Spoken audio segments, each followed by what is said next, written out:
Ms. Chapman, let me here ask you, Trump unveiled this 21-point plan to Arab and Muslim leaders at the UN General Assembly aimed at ending the war in Gaza, or at least a ceasefire and shaping post-Hamas governance. Now, how does this plan differ from previous attempts by Trump to mediate a deal to end the war or for a ceasefire? And is it a genuine attempt from your own perspective? Well, Mona, and greetings to your viewers and to your other guest, Dr. Osman. And this agreement is a seismic shift. I agree with Dr. Osman. This is something new, and this is something that is designed to move the process forward. It's also designed to create layers, buffer layers between Hamas and Israel. But as Dr. Osman noted, there are several major obstacles. This is against a backdrop of the United States being viewed as untrustworthy because of our previous unconditional support for Israel, and in addition to our possible complicity in the strikes on Doha, and other events that have happened that have shaken the world's faith and trust in the United States to be an honest broker.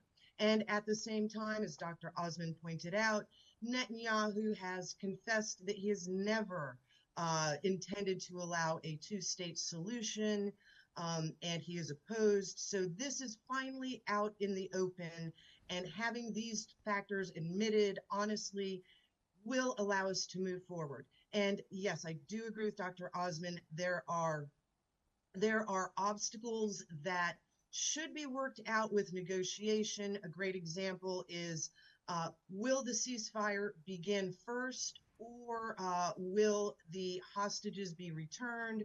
Will there be reconstruction? There is a lot of confusion, not just with the makeup of the international force that would, whether it would be Arab force or whether it would be comprised of soldiers from Western nations, the presence of former Prime Minister Tony Blair heading up any administrative governing force. So there are a lot of details that need to be negotiated. One obstacle, not so much the negotiation of the details, but as your other guest pointed out, America, especially President Trump, seems to have this take it or leave it, here is our deal. And this approach will not work. We are at a point with Palestine where we need ongoing negotiations, and we need all of these details, definitions. What is the definition of gradually that Palestinian governing force would finally come into effect? Is this 1 year? Is this 10 years? So we need definitions for words like gradually. And once again, details on the makeup of the force, who will administer these transitional committees. So there are a lot of details that need to be worked out. And right now, the main obstacle is Netanyahu's stated intransigence, plus the United States' lack of trustworthiness, and our perception as not being an honest broker, but weighing heavily on the side of Israel.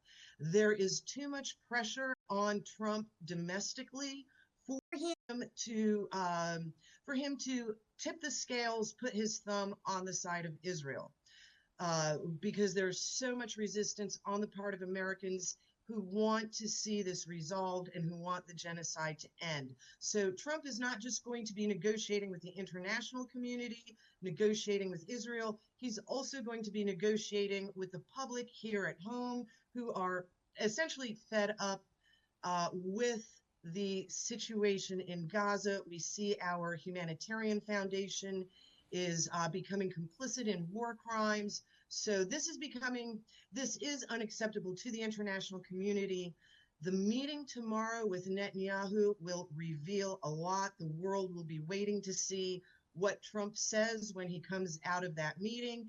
If, as part of his pattern, he listens to the last person who has his ear. So can he come out of this meeting with Netanyahu still purpose driven towards finding a solution that will work for Palestine Yes. and not just a solution that Netanyahu is pushing for.